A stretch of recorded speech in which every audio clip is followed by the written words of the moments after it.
Well, hello everyone. I'm truly sorry to have to tell you this, but this is the last episode of The Ant. I mean it. I'm really sorry, but I'm done. I quit. Bomb dump. Hey, who's got the ant?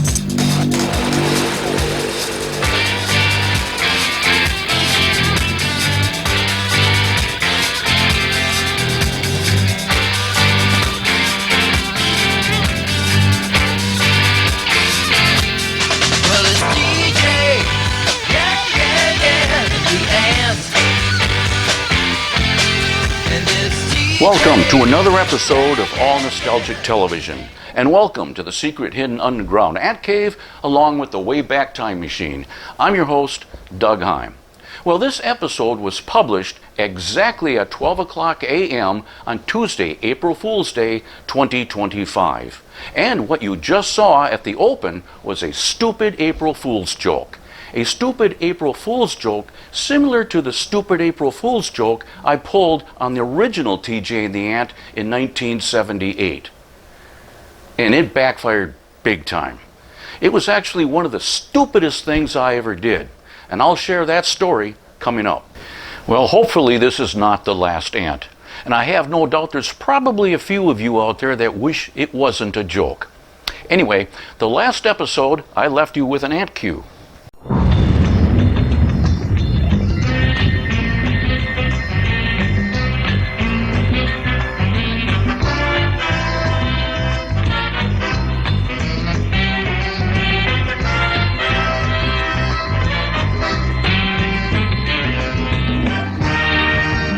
What is the weirdest thing you ever saw or experienced?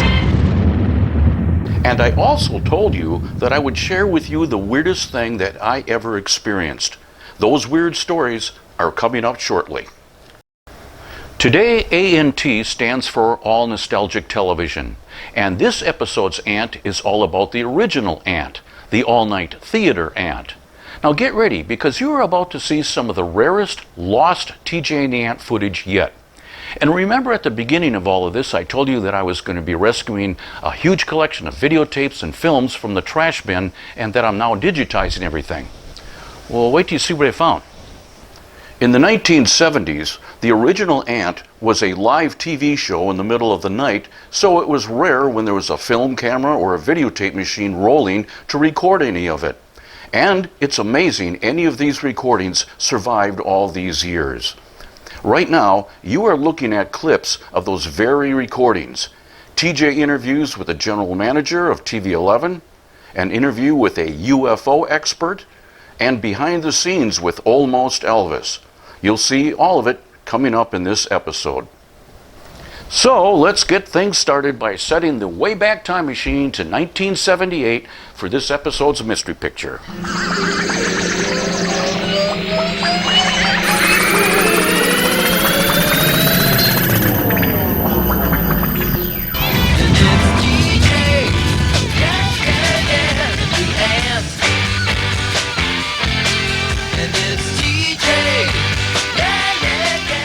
It's an extreme close-up of something, but what? See if you can guess what it is. I'll slowly zoom out and give you clues throughout the episode, and I'll give you the answer at the end.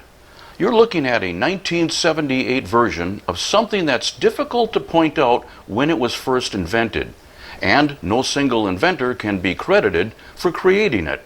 But it's an ancient and simple device that's been around for thousands of years. This particular object is made of metal. It's also one of the most common tools found in a toolbox. It has teeth, a fulcrum, handles, and a jaw. More clues coming later. It's time for last episode's Ant Cue, where I asked the question and you shared your answers. The question was, what is the weirdest thing you ever saw or experienced? Well, I laughed when I read Jeff Masterson's weird story of accidentally making a wrong turn and leading a funeral procession down a one-way dead-end alley, and then creating a complete traffic meltdown by having to make everyone back up and turn around. And did you know, in the 1980s, there was once a McDonald's supper club in Green Bay, Wisconsin? And that supper club was sued by the Golden Arch franchise, but the local establishment won because they existed first. However, I can't find any history of such a place or event, and it clearly doesn't exist anymore today. Thanks to Mark Cederholm for that weird story. Mark also shares a couple more stories, and you can check them out anytime you want on YouTube comments, and even make comments to the comments. And now, as I promised, I'm going to share with you the weirdest thing I've ever experienced. Are you sure you're ready for this? The location, Green Bay, Wisconsin. The date, September 2019, shortly after 4 o'clock in the morning. Not to wake my wife, I snuck out of bed to get a drink of water. As I was drinking my water, I was looking out the back patio door when a strange bright stationary light just above the tree line caught my eye. You are looking at a recreation of what I saw. I was looking toward the east, and I knew the light was too low and too bright to be a star. It didn't appear to be moving, but it flickered a little, so I figured it must be an airplane heading directly toward me. That would explain why it appeared to not be moving. As I kept watching it, I became mesmerized, and then, without making a sound, this happened. Well, that's it. And like I said, it never made a sound. And that's the weirdest thing I've ever witnessed. Well, at the end of this episode, I'm going to leave you with another ant cue for next month's episode. Now, it's time for some of the rarest lost TJ and the Ant footage yet. The original Ant was a live TV show. So between the movies, everything we did was live TV. So it was also very rare that there was a videotape machine rolling to record any of it. Well, for whatever reason, I found a live recording of an interview. You're about to see an actual live show recording from 1978. It was about 2 a.m. in the morning with a UFO expert. And I have to warn you though, the beginning and the end of the interview is missing. But here's everything I have on the tape. Okay, I'm just going to say I believe that because I've seen some posed pictures that even my family's taken of everybody around the Christmas tree and everybody's heads are cut off or something. On the other hand, UFOs are very seldom photographed accidentally. Researchers believe that they always intend themselves to be photographed because they know when they're on camera, because they have the ability to black out film from a great distance. People shoot pictures and That sounds crazy. I mean, you know, I guess again that's because we're human and it's hard to believe that kind of stuff. That's hard for us. that's the biggest thing to conquer in this form of research is to completely cast out any knowledge you have of science, because it doesn't apply here. For instance, if I told you that these objects have invisibility shields that they can project on 3 sides, the pictures we saw earlier, the first series, the object was only projecting itself to the camera. Anybody else to the side or to the rear of the craft would not have seen it. Okay, I'm going to just throw this at you because I thought it was rather interesting that a fellow that used to work here for the station, used to be one of our chief engineers, and he designs computers and he was working on a robot. And what happened is one day when we were going to do a remote, we stopped at a drive-in restaurant, and we were sitting there, and he got out the old napkin, you know, the old napkin and writing everything on an old napkin trick, and was drawing up the equation that Einstein had come up with anti-gravitism. Okay, and according to what he told me, Einstein had like 1/2 or 3/4 of the theory figured out, but he never did figure all of it out. However, it is possible. Once one day we find out how to control and figure out what exactly gravity is. We know what magnetism is. We can read it with meters. We know the same thing about electricity, electromagnetism, but gravity, there's no meters or anything to read it because we don't know what it is. Right. According to what we understand, man only understands like 1/4 of what Einstein's theory was. Right. And I've heard stories that these UFOs are driven by some type of anti-gravitism device of some sort. Okay. And what they do is like attract to a star Right. and Okay. fall toward it or Right. whatever. Each planet in the system has a magnetic attraction. Theoretically, what the craft are able to do is tune into that magnetic attraction. So they don't, not the gravitational, it's the magnetic. There's a vibrational rate of everything in space. Everything has a vibrational rate, or frequency, if you're more familiar with that term. And what the craft are able to do is simply tune into the vibrational rate. And they are literally drawn to it. They allow themselves to become drawn to it, but they control that. Now that's not a UFO. I've seen those, Well, unless there's a lot of UFOs UFOs The in the street. UFO is above the truck. We can't see it on the picture. Oh, I see. It's one of those kind of pictures. Okay. There. That's it. That's the second shot. He was hiding in the bushes when he shot this because he was so frightened. If you saw Close Encounters of the Third Kind, remember Neary was in the truck at the crossroads, at the railroad crossing. Well, this occurred to this guy. And when he got out of his truck, that's what he saw. Now, this is a series of shots of the object coming in closer. These are considered to be the best photographs ever taken of a UFO. These come from Project Blue Book's files. Have any of these pictures ever been televised in this area before? I don't think so, not these, no. What is that, at the this bottom or the top? This is very interesting. Give me a minute to set this up. All right. The individual who shot these is also a contactee. Now, he was told telepathically to go to a certain place and he would see a miracle. What do you mean? Like what? Well, again, he was a contactee who was contacted Okay, by what's the kind of a occupant. miracle? I mean, Okay, I'm setting it up for you. all right. He was told to go to a certain place to have his camera ready and he would see a miracle. Well, this is a ship that came in. It looks like a shield here. Mm-hmm. Now, at the time, this was taken in New Mexico, and at the time, there was an Indian problem in New Mexico, a racial problem. And the UFO nauts, as we call them, or the cosmonauts, wanted to lend their support to the Indian problem in favor of the Indians. So the real miracle here is not the disk that you're looking at, but if you look at the cloud shape in the sky, you'll see an image of an Indian lying down. Oh, yeah. Look at that. And we don't see it on, maybe you do at home. If you look towards the upper left-hand portion of your screen, you will see the profile of a chief looking down on the brave. It's Right behind him. towards the upper left-hand corner of the picture. Wait a minute.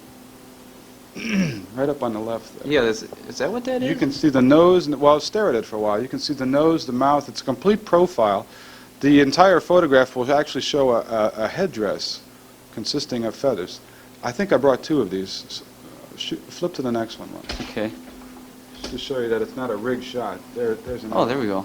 And that's something. Now the craft had turned sideways at this point because the photographer didn't know exactly what he was supposed to be shooting. And it kept moving up and down at a vertical rate very fast. And that's why And it was his indicating- camera was evidently moving in this shot. Right, it was indicating the cloud structure, as you can see here. I think the profile becomes a little bit more apparent in the upper left-hand portion of the picture. This is supposed to be the Indian chief looking down on the fallen brave. And here you can almost see a facial. Okay, I keep Facial staring. Now, characteristics. I start to make out the nose and mouth of them, but Right. like a lot of people say, you can look at clouds and you can see all kinds of things. Right. You can see faces and cars and trees and. But that's interesting. Okay, the interesting thing about it that after these shots were taken, the image disappeared immediately. There are approximately 13 shots in this series. Okay, now we're back to the other one. Or is this the same thing? This is another instance, also taken by a contactee. Now, there's an interesting thing about this photo, so don't switch too fast. Okay. The guy was told to drive to a certain place, to get out of his truck, and again, he would see one of their craft. So at first, the craft came in over the hill that you see in the background. Is that foreground on camera or what? What, the truck? No. The tree line in the back. Well, the background. Okay. He was told to get his camera out and to start shooting. Now, as he began shooting pictures, or he was actually kind of dazed seeing the craft come in, the craft did a very unique thing.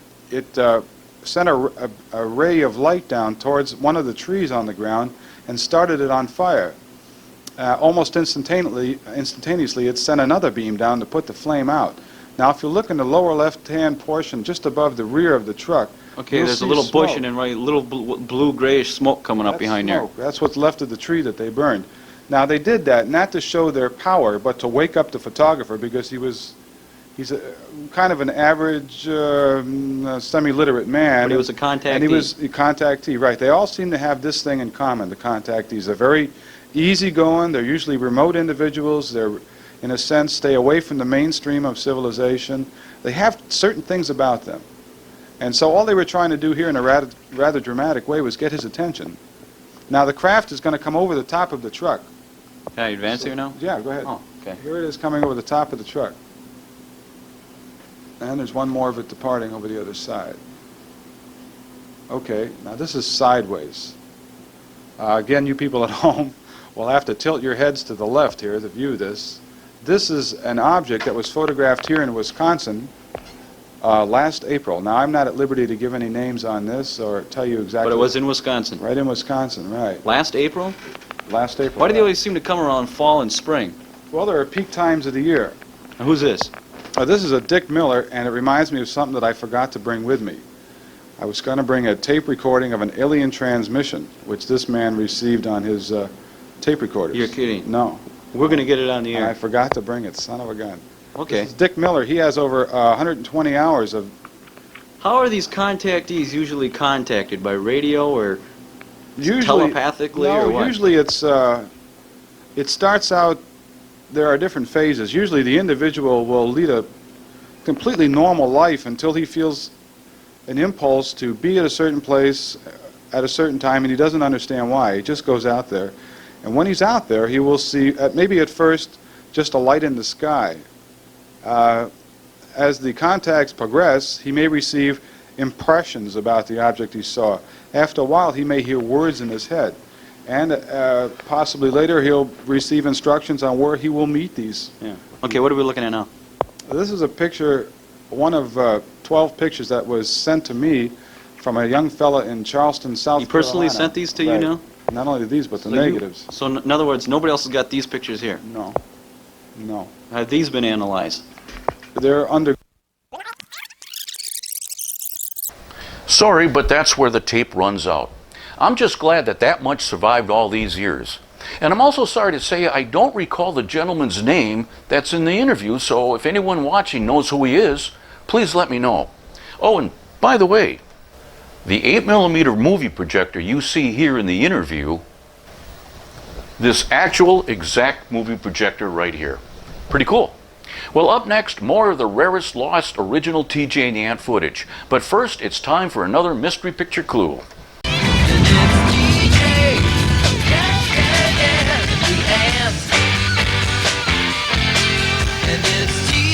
It's time for another clue to this episode's mystery picture. This image was taken of something in 1978. No one knows who invented it, but it is a common tool that has been around for thousands of years. And if you own a toolbox, there's no doubt there's definitely one of these in it. This tool does not drill holes or saw anything. More clues and the answer coming later. As I mentioned earlier, the original Ant was a live TV show, and the interviews were live, and it was seldom that a videotape machine was rolling. Well, the only reason this next recording exists is because it wasn't a live interview. There were occasions when the guests couldn't stay till 3 or 4 o'clock in the morning, so we pre-recorded it. All right, baby, this year's Wolfman with Almost Elvis.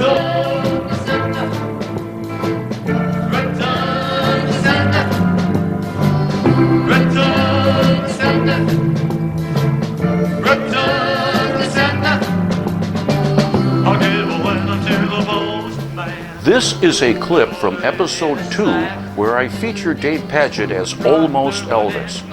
Well, this performance was genuinely recorded live in the TV11 studios at about 1:45 in the morning. Address unknown. No such number. No such zone. After their live performance, I started the next movie. While the movie was running, we recorded their interview so they could go home instead of waiting for the movie to end. What you're about to see next is raw and naked. It's a completely uncut interview, including getting set up for the interview, all the bloopers, and everything that happened as the interview ended. Came right back to me. This stuff has never been broadcast until now. The recording is from the very first Ant, so let's set the Wayback Machine to 1977.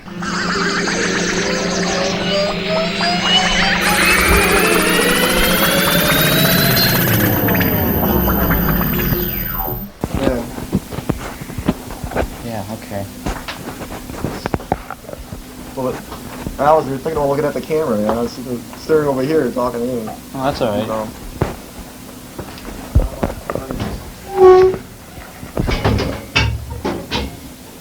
Nervous? Good. I love it. No. Huh?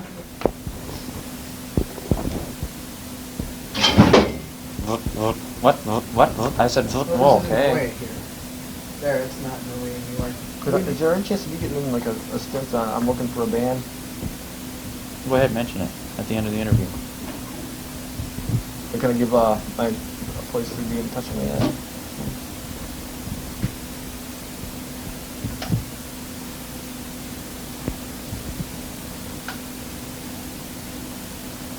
Okay. Well, that had kind of an abrupt end. You want to go ahead and introduce your group here?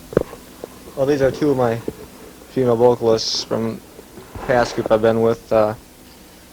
This here is my sister Karen Paget. Hi, Karen. Hi. Are you nervous? No. Oh, okay. This girl here is Brenda Peters. She's Kathy. Whoops. Uh-oh. Cut that don't show that. Do it again. Bring it All right. back. Try her again, folks. We're going to introduce your sister first, right? Just so I know. Yeah, okay, yeah. Well, that had kind of an abrupt end. We're back in our control room right now talking to Dave Paget, who is almost Elvis. And you want to introduce your female vocalist? I guess he doesn't want to introduce his female vocalist. Try it again. Ready, Charlie? Yeah, here we go. Give her, Okay. Let's sober up. We gotta go. Ready? Yeah. Well, that kind of had an abrupt end. You want to introduce now who is these people standing behind us here? Over here is Karen Paget. She's a female. She's she's. Oh my Cut. God. What's so funny? What I said was so funny. She's a female. No kidding. Are these male or female vocalists? Oh, let's get a tight shot here and find out. You ready? Yeah. Okay, we're back now, and here he is in person instead of on film. It's a difference. Oh, anyways, Dave, you want to introduce now some of your singers? Over here on my left is Karen Paget. She's my sister. She's been with my band for around 4 or 5 months now. Mhm. I brought her in. She's a good singer. And this is a friend of mine, Kathy Peters. She's been singing with the band just as long as Karen. And Brenda Peterson is also in the band, but she couldn't be here tonight. Did you get these three girls right after your other band split up? Or did it take some time for you to dig some singers up? I kind of had to put them together, you know. I started off with my sister, you know, had her in first because she was the handiest. And then I tried my girlfriend into it, Brenda, and it sounded really good. And So you I had kind her of ask met them along. through friends. right. Okay, now, question on you girls. What kind of background have you had in this type of experience of playing in a live band? Actually, no, it's just chorus in high school. How about you? Well, I just took chorus for a couple of years. That's about all. I see. And now, so obviously now this is the first time either one of you have ever sung for a live band. Was it kind of scary at first, or? Yeah, the first time both of us are just shaking. The next time is really easy. People like you? Yeah. You say they do. How old are you? 15. 15. Both of you are 15. How old are you, Dave? I'm 21. You're 21. You like doing this? Yeah. Okay. Is there anything you wanted to mention? You wanted to mention something now about getting this band together? Good time to do it now. Yes, I'm looking for a band to work with, either local or statewide, or I'm also looking, if I don't come up with a band local or statewide, I'm looking for a band that would want to travel national. I have an agent who wants to put me on a tour through the United States, polish up the band good, and then he has some spots in Vegas, possibly. This would be like a full-time goal. It's a thing you're going to have to look forward to, like something you know want to have to do, you know, for maybe the rest of your life or however. But The thing is, if you want to be a show person or go on a road with the show, then you can get in touch with me at 1419 Langlade Street. Or should I give my phone number? That's up to you. I wouldn't recommend it, but if you want to. No, you can call me at 499-0188. And reasonable hours. You can usually leave a message or get in touch with me and leave your phone number, and I'll get back to you. But look, if you have anything with the band that wants a show, an Elvis show, I'm definitely interested. Great. So it's a good opportunity now for somebody who wants to do some traveling. Boy, too bad I'm not into that kind of thing. Get a good chance to go out and travel around and see what looks like on the other side of the state line. No, okay, I want to thank you a lot, Dave, for coming back to the show. And we got to get back to our next movie. Movie. Try that again. Anyways, we'll be back after this short little time out. Thanks a lot, Dave. Thank you. Okay, at that point we hit the music and out. Okay? Yeah. Roger. Man, I'm aware I learned how to talk.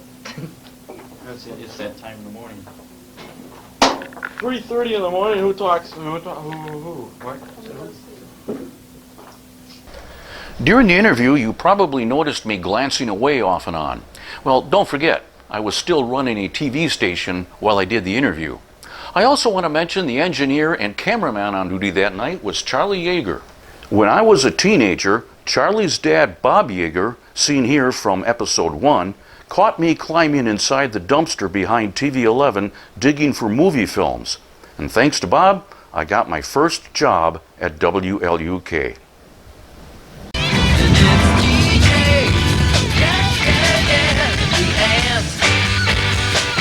It's time for another clue to this episode's mystery picture. Remember, this image was taken in 1978. No one knows who invented it, and next to the screwdriver, it's the most common tool you'll find in almost any toolbox. It doesn't drill holes or saw anything. What it can do is pinch, grip, pull, or bend things. And it has teeth, a fulcrum, handles, and a jaw. More clues and the answer coming up at the end. Remember my stupid April Fool's joke at the beginning? And I told you that I pulled a stupid April Fool's joke on the original TJ and the Ant, and it backfired big time? And it was one of the stupidest things I ever did? The year was 1978. It was only seconds before midnight on Friday, March 31st. The TJ and the Ant audience is expecting the familiar TJ and the Ant show open, but instead, at the stroke of midnight on April Fool's Day 1978, without telling anyone, including TV 11's management, I decided to run the nightly sign-off instead. I even played the full national anthem. Yep, it worked. I tricked everyone into thinking that we were signing off. And at the end of the national anthem, I popped myself back on the air and I go, April Fools! And then I went into the show open and the show went on as normal. Now how stupid is that? What I didn't realize was during the national anthem, which is more than 2 minutes long, people got pissed, shut off their TV sets, and went to bed. Well, by Monday, the TV station received not hundreds, but thousands of complaints. They came by phone, by mail, and the general manager of the TV station was Tom Hutchinson, and he had no clue what was going on, so that Monday, he called me into his office. And when I explained to him what I did, he said, that was the stupidest thing I've ever heard of. Rare Lost TJ and the Ant footage continues with this next interview I did with Tom Hutchinson. It was for a segment that would air on the Ant's first anniversary. And boy, I've got to warn you, it's stupid. You are about to watch a dumb, petrified 23-year-old kid ask stupid questions to an established, smart, successful man. And you should also know I was respectfully scared to death of the man. And once again, the beginning of the interview is missing. I think the best chance of it going Friday night depends on, or Saturday night, depends on how long and how hard Doug Heim is willing to come into the office again like he did to get it on in the first place. So that's really your decision, not mine. Okay. have to keep that in mind. I thought it wasn't up to me, but now I guess I'm on the spot now. Being the general manager to a television station, what is the favorite kind of movies you'd like to see on television? Or what is your favorite kind of movies to watch? Well, my favorite movies are the ones we can't afford to buy, so I suppose that's kind of beside the... I like Westerns. I like war stories. I like Westerns. I like war stories. I like Westerns. What's your favorite movie? I don't know. Don't have one favorite? I don't watch many movies. Westerns. I watch Westerns as a Western, you know. If it's a Western, then I watch it. Or if it's a war picture, I watch it.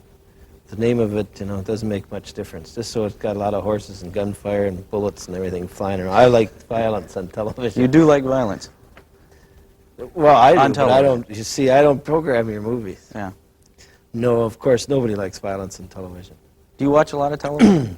Yeah, I watch a lot. You watch the other stations? Sure. See what they're doing a lot? Sure. I don't watch them to see what they're doing. I watch television to be entertained. You don't watch it as a job? No, I go home at night and I quit. You know, I just watch something. You know, if something is good that's on, I watch it. I watch All in the Family. I like that. I watch Laverne and Shirley. Hee Haw is my favorite. Oh, really? Hee Haw? Oh yeah, I like Hee Haw. What's yours? My favorite show? I like Happy Days. Happy Days, I think, is one of my favorite. Yep, that does well. So, that's it.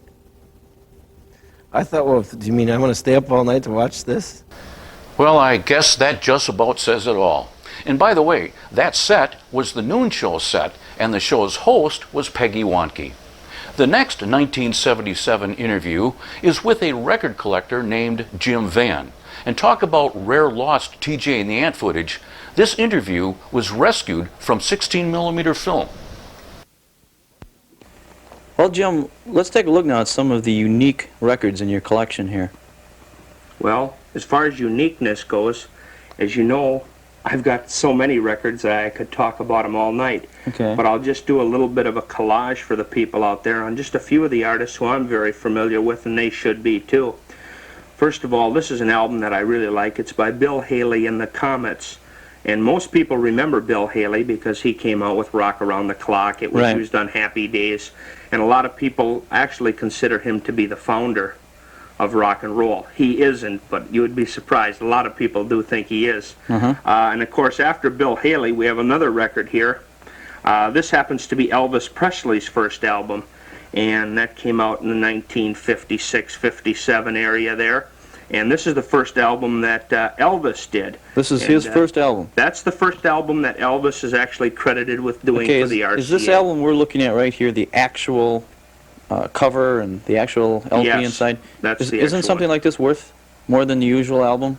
Well, if you want to get into something that's worth a little bit more, you got to remember almost 1 million of that record was sold. Okay. An album like that, yeah, it's collectible, very much so. But this one here, this next one, it's called Elvis's Christmas Album, and I consider this to be one of the most collectible of all the LPs that I personally have. Also, this Elvis Christmas album, which is one of the rarest ones I feel that Elvis ever did on a Christmas record, this opens up here like a beautiful book that has 10 beautiful photographs of Elvis Presley in it. This is quite sought after by most collectors. I know a number of collectors who get probably $150 all the way to $350 for this record. These pictures are? Is that what makes this this particular album so valuable? Part of it, yes, that it opens like a book and that the pictures are in here. But it's basically it's rare. It's hard to find. You don't find a lot of Elvis Presley's original Christmas album, and it also has cover shots of some of his other LPs in it. And I'm really proud of the condition of this record also. If I can slip it out of the cover here. This one here I consider to be in near unplayed condition. So what is, it's really shiny. What is this thing worth then, roughly? Myself, I would probably sell it for around a $100 bill. Believe me, not all Elvis is worth $100. I know a lot of people believe that it is, but it isn't. Here's another one. Of course, we all have to remember the Beatles. And the Beatles, happens to be their Christmas album. I do not have the original Christmas album. This one is not the original, by the way. It's what they call a reissue of it, a second pressing. But I did not find an original anywhere in the Green Bay area, so I happened to pick up this one right here. If you had the original, would it be worth something? Oh, definitely, yeah. It can definitely be worth something. But that's just a little bit of what my collection is about, and I also have a number of 45s, and I also have a lot of other things. You have one here you wanted to show us. Yeah, I'll just hold this up real quick here a second. Anybody out there who thinks that you have to have Elvis Presley, the Beatles, the Frankie Avalons to be worth money, it's not true. This record happens to be by Davey Holt and the Hubcaps, who I'm sure no one out there ever heard of, and it's worth about $250 in unplayed condition. Wow. And I have this copy here at $125. Keep in mind, all records aren't worth that kind of money, TJ, but you can spend anywhere from 25 cents and get yourself a good old original record that you'd enjoy, and you can spend $100. So record collecting's all of what you actually want to make it.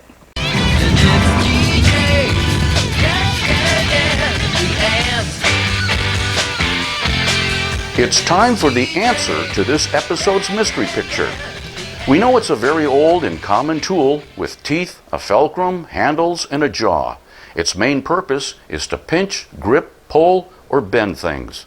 Are you ready for the answer? It was a pair of pliers.